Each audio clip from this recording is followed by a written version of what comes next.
የኔ ሜቢ ሪፍሌክሽን እንደ ሀገር ኢትዮጵያ ለማደግ ለመለወጥ ለመበልጸግ ሁሉም ፈጣሪ ሁሉንም ራይት ኢንግሪዲየንት ሰጥቷታል ብያምናለሁ ሜቢ ለምን አልተለወጥንም ለምን አላደግንም ምክንያቱም መለወጥ ማደግ የነበረብን ትላንት ነበር ዛሬ ሳይሆን ለምን አልተለወጥንም ለምን አላደግንም አብለን ካየን ሜቢ የአመራር ቪዥን እንዲሁም ቁርጠኝነት ውስንነት እንዲሁም ደግሞ የዜጎች አሁን ያለው ትውልድ ወይም ትላንት የነበረው ትውልድ እኔ ዋጋ ከፍዬ ለነገዎቹ ለልጆቻችን የተሻለ አገር አውርሳለሁ የሚል ትውልድ ሜቢ አለመኖሩ ይመስለኛል ከዛ በተረፈ ግን ሁሉም ራይት ኢንግሪዲየንቶች ተሰጥቷታል ኢትዮጵያ በያስባለሁ ለዚህም ጥሩ ማሳያ ባሌ ነው ባሌ ብዙ ጊዜ ባሌ እንግለጭ ይስባል ባሌ መጥቶ መታየት ያለበት ነው ለመግለጽ ከባድ ነው ላለው ምክንያቱም ሁሉም ራይት ኢንግሪዲየንቶች ባሌ ውስጥ አሉ ሁላችንም በዚህ ቆይታ እንዳየ ነው ለምሳሌ ግብርናን ለማሳደግ ባሌን ብቻ ሳይሆን ኢትዮጵያን የብሬድ ባስኬት ለማድረግ ምቹ ተፈጥሮዎች አሉ ምቹ መልክዓ ምድር አለ እንዲሁም ደግሞ ከዚህ ቢነሱ 5 ትልልቅ ወንዞች አሉ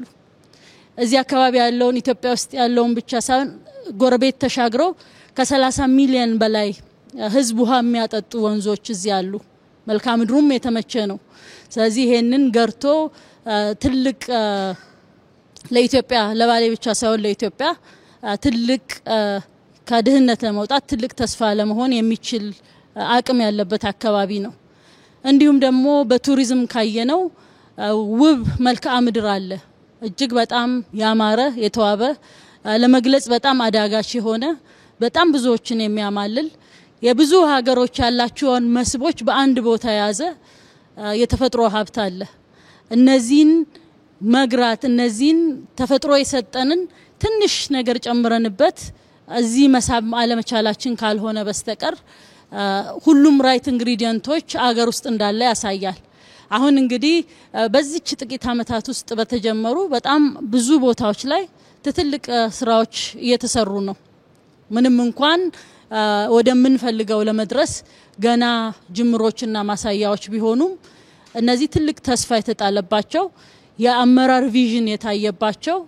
ትልቅ ስራዎች በየቦታው አሉ ባሌን ጨምሮ እዚህ ላይ እንግዲህ ይሄ ትውልድ እኔ እንደሚገባኝ እኔንም ጨምሮ መቁረጥና መወሰን ይኖርበታል ይሄንን ያለንን ሀብት አንሎክ አድርጎ በግብርናውም ይሁን በቱሪዝሙም ይሁን በተለያየ መልኩም ይሁን ይሄንን አንሎክ አድርጎ መለወጥና ለሚቀጥለው ትውልድ የተሻለ ሀገር የመተው አሳይመንት የኛ ነው የሚል ትውልድ ያስፈልጋል የሚለውን በደንብ የሚያሳይ ይመስለኛል ከዛ በተጨማሪ ሁለት አይነት ትውልድም እንግዲህ ያለ እዚሁ የመማማር እንዲሁም ሐሳብ ለመለዋወጥ የመደጋገፍንም ልክ ሌሎቹ እንዳሉት የታየበት ቆይታ ስለነበረ በጣም አስተማሪ በጣም አይን ከፋሽ ነበር ብዬ አስባለሁ አመሰግናለሁ